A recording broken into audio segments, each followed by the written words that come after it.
देवरानी बेटी है। बड़ी भाभी माँ का दूसरा रूप होती है। हमने सुना भी है और कई बार देखा भी है। 20-21 साल की लड़की किसी पराये घर में शादी करके आती है। पूरे घर का ख्याल रखते रखते कब माँ जैसा प्यार करने लगती है पता ही नहीं चलता। ऐसी ही प्यारी भाभी है हमारी मिहिर की। मिहिर का बड़ा भाई विलास की शादी 12 साल पहले रोहिणी से हुई थी। तब मिहिर सिर्फ 13 साल का था। मिहिर के माँ और बाबूजी उसके बचपन में ही गुजर गए थे। तब से लेकर आज तक रोहिणी ने मिहिर को खुद के बच्चे की तरह पाला था। देखते ही देखते समय बीतता गया। अब मिहिर 25 साल का हो गया था। जितना प्यार रोहिणी मिहिर से करती थी उतना ही प्यार और इज्जत मिहिर के मन में अपनी भाभी रोहिणी के लिए थी। अब मिहिर जॉब करने लगा था।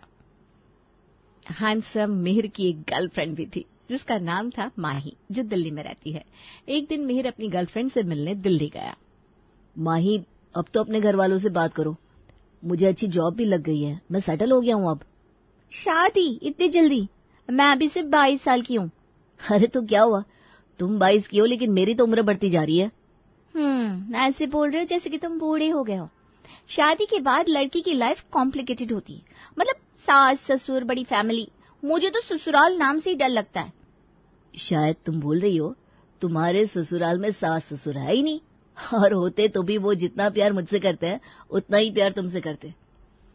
हम पिछले 2 साल से साथ में हैं, लेकिन तुमने कभी बताया ही नहीं कि तुम्हारे परिवार में कौन कौन रहता है। मेरी फैमिली बहुत छोटी है। मतलब मेरे बड़े भैया, भाभी और मैं, बस। मतलब जिठानी? मैंने सुना है जिठानी बड़ी खड़ूस होती हैं। नई नवेली दुल्हन को जिठानी बड़ी सताती हैं। अरे मेरी भाभी ऐसी नहीं है। जब मेरी माँ गुजर गई ना तब मैं बहुत छोटा था। इस दौरान मेरे भैया के साथ शादी करके मेरी भाभी मेरी जिंदगी में आई, और तब से लेकर आज तक वो मुझसे इतना प्यार करती है, मेरा इतना ख्याल रखती है कि शायद मेरी सगी माँ भी नहीं रख पाती। तुम्हें पता है, बचपन में भाभी मुझे लोरी गाकर सुनाती थी, अपने हाथों से खाना खिलाती थी। मतलब भगवान ने तुम्हारी सगी माँ उनके पास बुला ली, लेकिन बदले में तुम्हें भाभी जैसी माँ दी, है ना? बिल्कुल सही। अगर भाभी मेरी जिंदगी में नहीं आती तो पता नहीं मैं कहाँ होता। मतलब भैया ध्यान रखते मेरा, लेकिन भैया मेरे हैं, पर भाभी पराई होकर भी मेरे लिए कितना कुछ करती है। बचपन में मुझे जरा भी बुखार आता ना तो भाभी रात रात भर सोती नहीं थी। अगर मैं भाभी के लिए इधर की दुनिया उधर भी रख दूं ना, फिर भी उनके एहसान नहीं मिटा पाऊंगा, क्योंकि खुद के बच्चे से तो हर औरत प्यार करती है, लेकिन मैं उनका बच्चा ना होने के बावजूद भी उन्होंने मेरी माँ होने का हर फर्ज निभाया है। मैंने प्रॉपर्टी के लिए झगड़ते हुए भाइयों को देखा है। शादी के बाद अपनी बीवी का सुनकर अपने भाइयों से लड़ने वाले भाई के बारे में सुना है, लेकिन तुम्हारे भैया भाभी के बारे में सुनकर मुझे इतना अच्छा लग रहा है, मैं तुम्हें बता नहीं सकती। भैया हर किसी के अच्छे होते हैं, बस शादी के बाद बदल जाते हैं। लेकिन तुम्हारी भाभी सच में देवी का रूप है। आज वो है, इसीलिए तुम्हारा छोटा लेकिन हंसता खेलता परिवार है। मैं उनसे मिली नहीं हूँ, लेकिन ऐसा लग रहा है तुम्हारी बातों से कि उनके साथ मेरा कोई पुराना रिश्ता है। तुम्हारी बातें सुनकर उनकी छवि मेरे मन में तैयार हो गई है। मुझे मिलना है यार उनसे। बहुत जल्दी मिलाऊंगा मैं तुम्हें भाभी से। बस एक बार तुम अपने घर वालों से अपनी शादी के बारे में बात करो, क्योंकि अब मुझसे और इंतजार नहीं होगा। भाभी भी चाहती है कि मेरी शादी हो जाए। उन्होंने मेरे लिए इतना कुछ किया है, मैं उनके लिए शादी नहीं कर सकता क्या? सही मौका देकर मैं जल्द से जल्द मेरे घर वालों को अपनी शादी की बात करूंगी। भाभी से मुलाकात जब होगी तब होगी, लेकिन कम से कम मैं उनसे कॉल पर तो बात कर ही सकती हूँ। हाँ, बिल्कुल कर सकती हो। वैसे उन्हें थोड़ा आइडिया तो है ही कि मेरी गर्लफ्रेंड है। आज मैं उन्हें अपने बारे में साफ साफ बताता हूँ। मुझे यकीन है वो हमारे रिश्ते के लिए मना नहीं करेंगी। जैसे ही वो हाँ कहेगी मैं तुरंत तुम्हारी और भाभी की बात कराऊंगा। प्रॉमिस? हाँ बाबा, प्रॉमिस। लेकिन जब मैं कॉल करूंगा तब तुम मेरी भाभी को भाभी माँ कहना। मैं भी वही कहता हूँ, उन्हें अच्छा लगेगा। उन्होंने मेरी शादी के कई अरमान सजाए हैं। दुनिया की सबसे अच्छी भाभी है मेरी, और सबसे अच्छी माँ भी। मिहिर माही के सामने अपनी भाभी की तारीफ करता रहा। माही भी उसकी हर एक बात ध्यान देकर सुन रही थी। मिहिर की बातों से माही के मन में रोहिणी की एक छवि बन गई थी। बिना मिले बिना बात किए माही मन ही मन रोहिणी को अपनी भाभी मानने लगी थी। शादी के बाद उनका रिश्ता कैसा रहेगा, रोहिणी उनसे कितना प्यार करेगी, उसका कितना ख्याल रखेगी, न जाने कितने सवालों के जवाब माही को मिहिर की बातों से ही मिल गए थे। माही मिहिर के भाभी से बात करने के लिए, उनसे मिलने के लिए उतावली हो गई थी। ऐसे ही एक दिन आईने के सामने खड़े रहकर माही ने मन ही मन रोहिणी से बातें कर रही थी। उसको महसूस कर रही थी, तभी उसे मिहिर का फोन आता है। हेलो। तुम्हारा हेलो तुम्हारे पास ही रहने दो। 10 दिन हो गए, तुमने मुझे प्रॉमिस किया था ना मुझे भाभी से मिलवाओगे। कुछ नहीं तो उनसे बात तो करवाओगे। लेकिन ना तुम्हारा फोन आया, ना ही तुम मुझसे मिलने आए। तुम्हें समझ में नहीं आता क्या? मुझे भाभी से बात करनी है, मतलब करनी है। मैं ही बोल रही हूँ मिहिर की भाभी। मिहिर ने बताया मुझे तुम मुझसे मिलने के लिए कितनी एक्साइटेड हो, और जब से मैंने तुम्हारे बारे में सुना है ना, मैं भी तुमसे मिलने के लिए उतनी ही एक्साइटेड हूँ। मेरा बस चलता तो मैं भी आ जाती, लेकिन तुम दिल्ली में हो और मैं यहाँ जयपुर में। जल्दी से जल्दी अपने घर वालों से बात करो, फिर आऊंगी दिल्ली मेरे देवर की बारात लेकर। क्या भाभी आप भी? ओए मेरे मिहिर की दुल्हन तो शर्मा गई। भाभी आपसे बात करके ऐसा लग रहा है मैं मेरी कोई पुरानी और पक्की सहेली से बात कर रही हूँ। ऐसा बिल्कुल लग ही नहीं रहा कि हम पहली बार बात कर रहे हैं। और आपकी आवाज कितनी स्वीट है, लगता ही नहीं कि मैं मिहिर की बड़ी भाभी से बात कर रही हूँ। सच कहूँ तो मैं अभी शादी करना नहीं चाहती थी, लेकिन जिस घर में आप जैसी स्वीट भाभी है, उस घर की बहू बनने के लिए मैं एक पैर पर तैयार हूँ। अरे बेफिक्र होकर शादी के बारे में सोचना, क्योंकि मेरे लिए जैसा मिहिर है वैसी ही तुम हो। मैं मिहिर की भाभी माँ हूँ और अब से तुम्हारी भी। जी भाभी माँ। आज पहली बार माही की रोहिणी से फोन पर बात हुई थी। उनकी बातें इतनी लंबी चली कि कब 1.5-2 घंटे बीत गए उन्हें पता ही नहीं चला। अब तो हर 2-4 दिन बाद फोन पर उनकी बातें होने लगी थी। हर बार बात होने के बाद माही के मन में रोहिणी की जो इज्जत थी वो बढ़ती जा रही थी। माहिनी को पता ही नहीं चला कब रोहिणी ने उसकी जिंदगी में माँ का स्थान ले लिया। देखते ही देखते समय बीतता गया। अब माही ने भी मिहिर के बारे में अपने घर पर बताया, फिर आना जाना बढ़ता गया और अगले कुछ दिनों में माही और मिहिर की शादी हो गई। शादी के बाद कैसा लगा तुम्हें अपना ससुराल माही? एकदम अपने मायके जैसा, मतलब सिर्फ घर बदला है। आपके रूप में मेरे ससुराल में भी एक माँ है और भैया के रूप में मेरे बाबूजी। लेकिन अगर आप घर की बात कर रही हो तो सच में घर बहुत बढ़िया है। चलो अच्छा है, तुम्हें हमारा घर और हम पसंद आए। भाभी आपसे एक बात कहूँ, आप बहुत ज्यादा ब्यूटीफुल हो और यंग भी। आप किसी भी तरह से मिहिर की भाभी नहीं लगती। आपको देखकर ऐसा लगता है कुछ साल 1.5 साल पहले आपकी शादी हुई होगी। जरा हमें भी बताओ आपकी इस खूबसूरती का राज क्या है? अरे कुछ भी बोलती है तू। हाँ, काय की खूबसूरती और काय का राज? वो तो बस ऐसे ही है। दोनों देवरानी जिठानी की हंसी मजाक चल रही थी, तभी उनके घर पड़ोसन शीतल आती है। रोहिणी, तूने मिहिर की शादी बड़ी जल्दबाजी में की, ना कोई न्योता ना कोई मुंह दिखाई। अरे कोई जल्दबाजी नहीं की, वो शादी दिल्ली में हुई ना, इस वजह से ज्यादा किसी को बुलाया नहीं था। लेकिन कल यहाँ हमारे घर पर मुंह दिखाई हुई। मैं आई थी तुम्हारे घर तुम्हें मुंह दिखाई में बुलाने के लिए, लेकिन तुम अपने मायके गई थी। अरे हाँ, वो मेरी माँ की तबीयत खराब थी। वैसे मिहिर की पत्नी सुंदर तो है, लेकिन तुम्हारे जितनी नहीं। अब मुझे लगा तुम इतनी सुंदर हो तो देवरानी तो तुमसे 4 गुना ज्यादा ही सुंदर लेकर आओगी तुम। इसीलिए मिहिर की पत्नी को देखने में यहाँ दौड़ी दौड़ी चली आई। हाँ, लेकिन कोई फायदा नहीं हुआ। ये तो बाकी सारी लड़कियों की तरह ठीक ठाक है, तुम्हारी तरह एकदम ब्यूटीफुल नहीं है। चेहरे में क्या रखा है? देखो मैं सुंदर हूँ, लेकिन मुझे किसी भी चीज का ज्यादा नॉलेज नहीं है। लेकिन मेरी देवरानी सुंदर भी है और बड़ी कंपनी में जॉब भी करती है। वो जो कुछ भी है, लेकिन देखो तुम्हारी सास सुंदर थी, तुम सुंदर हो, ये तुम्हारे घर में उतनी शोभा नहीं देती। तुम दोनों की उम्र में कम से कम 10-12 साल का अंतर होगा, लेकिन फिर भी तुम इससे छोटी लग रही हो। अरे कुछ भी ऊटपटांग बातें मत करो। शायद तुम्हारे चश्मे का नंबर बढ़ गया है। जाओ आंखों के डॉक्टर को दिखा कर आओ। रोहिणी शीतल को वहां से भगा देती है। अरे तुम उस शीतल की बातों पर ध्यान मत देना, उसकी आदत है लोगों के घर में आग लगाना।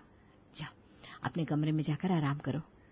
रोहिणी माही को बुरा न लगे इसलिए बात को संभालने की लाख कोशिश करती है, लेकिन आपको तो पता ही है, लड़कियों को किसी ने लाख ताने मारे तो भी उनको उतना बुरा नहीं लगता जितना किसी ने उनकी सुंदरता पर कमेंट करने या फिर उनके सामने किसी और की तारीफ करने से लग जाता है।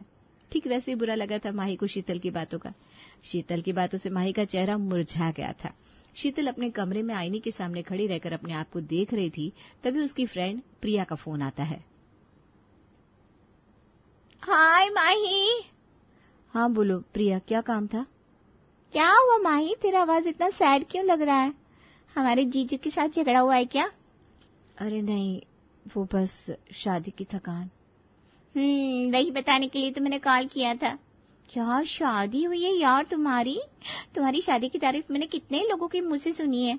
तुम्हारी शादी की एक खास बात पता है तुम्हें? मतलब हर शादी में दुल्हा दुल्हन अच्छे दिखते ही हैं, लेकिन तुम्हारी शादी के साथ साथ हर कोई तारीफ कर रहा है तुम्हारी जेठानी की। अरे बारात आई तब क्या डांस किया है उसने, और उस घाघरे वाले लुक में तो ना वो किसी हीरोइन से कम नहीं लग रही थी। मैंने हमारे फ्रेंड्स को बताया ना कि वो तुम्हारी जिठानी है, तो सारे चौंक गए थे। उनकी शादी होकर इतने साल बीत गए, लेकिन आज भी किसी कॉलेज गर्ल से कम नहीं लगती। तुम्हारी शादी में तुम कम और जिठानी ज्यादा चिच रही थी। उनको देखकर लगा ही नहीं कि वो 36 साल की है, एकदम bold and beautiful and young young young है। तू एक काम कर, मेरी जिठानी की सुंदरता पर एक किताब लिख डाल।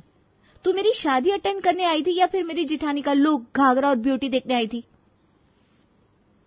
अरे इतना गुस्सा क्यों कर रही है? वो तो बस तुम्हारी शादी की बात निकली तो मैंने तुम्हारी जिठानी की थोड़ी तारीफ कर दी, उसमें क्या?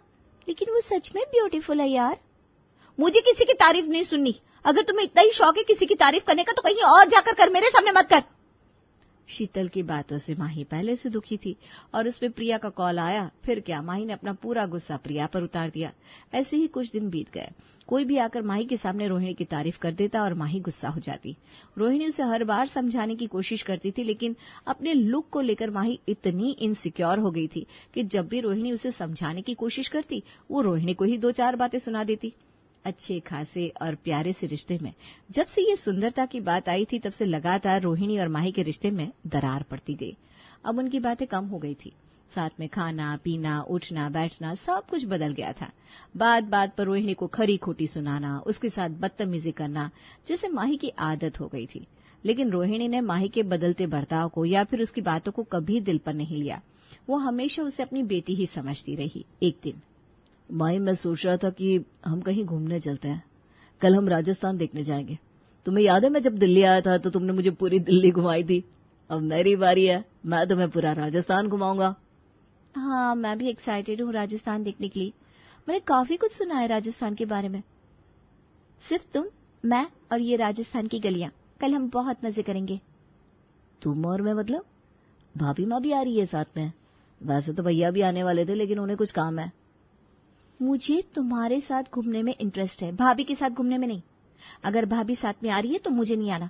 तुम अपनी भाभी माँ को लेकर ही जाओ। वैसे भी हर किसी के आगे पीछे करना शौक है ना उनका। माही, ये क्या तरीका है बात करने का? तुम्हें पता है मेरी भाभी मेरी माँ है। अरे मेरी छोड़ो, अब भाभी तुम्हारी भी तो माँ जैसी है।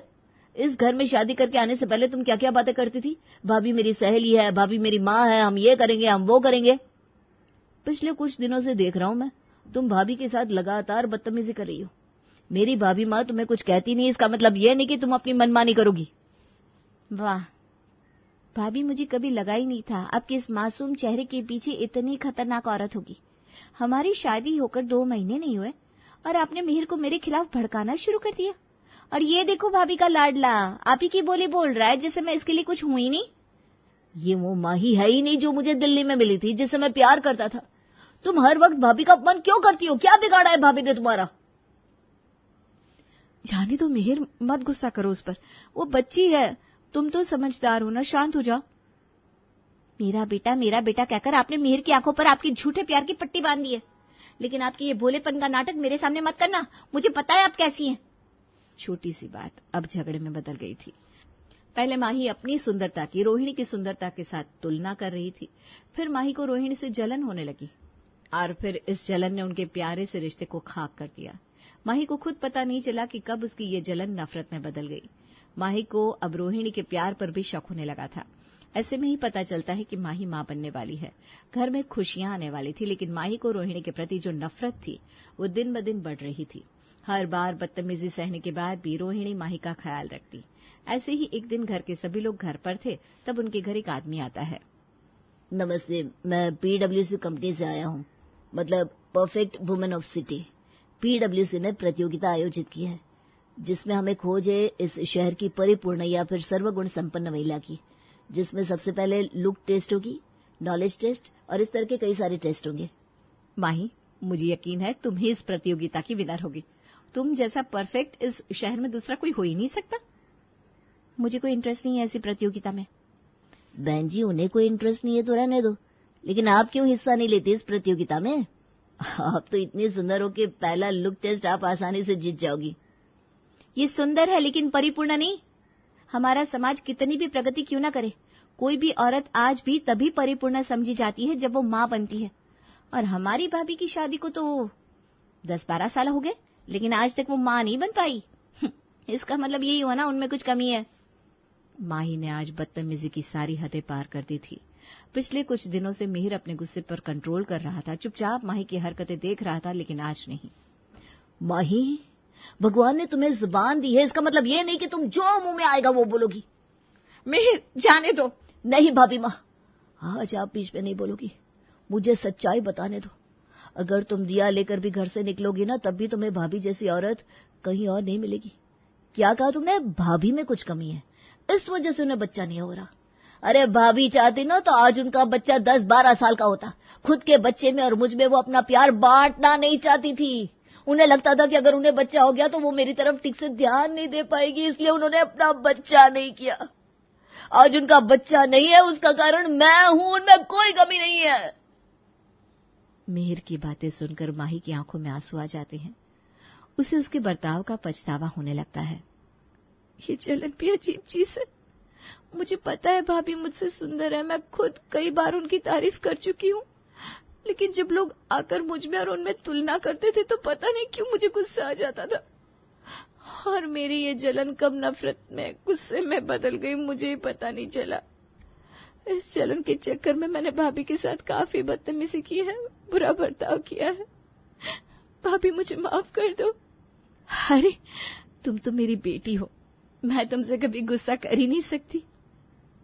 आप सच में बड़े दिल वाली हो भाभी। आपका मन साफ है, इसीलिए आपका चेहरा इतना चमकदार है। आपने हमें कितना कुछ दिया, और अब हम आपको अपना बच्चा देना चाहते हैं। आपका हमारे ऊपर अधिकार है ही, लेकिन अब मैं जिस बच्चे को जन्म दूंगी ना, वो पूरे अधिकार से आपका होगा। और मुझसे वादा करो आप मना नहीं करोगी। अरे लेकिन कुछ नहीं भाभी, ये समझो मैं मेरी गलतियों का प्रायश्चित करना चाहती हूँ। मैं चाहकर भी आप जैसी मां नहीं बन सकती। ठीक है, तुम जैसा चाहोगी सब वैसा ही होगा, लेकिन बस मेरी एक शर्त है, जो बच्चा इस दुनिया में आएगा उस पर हम दोनों मिलकर संस्कार करेंगे। माही और रोहिणी के साथ साथ उनकी बातें सुनकर विलास और मिहिर भी रोने लगते हैं। माही रोहिणी को गले से लगा लेती है।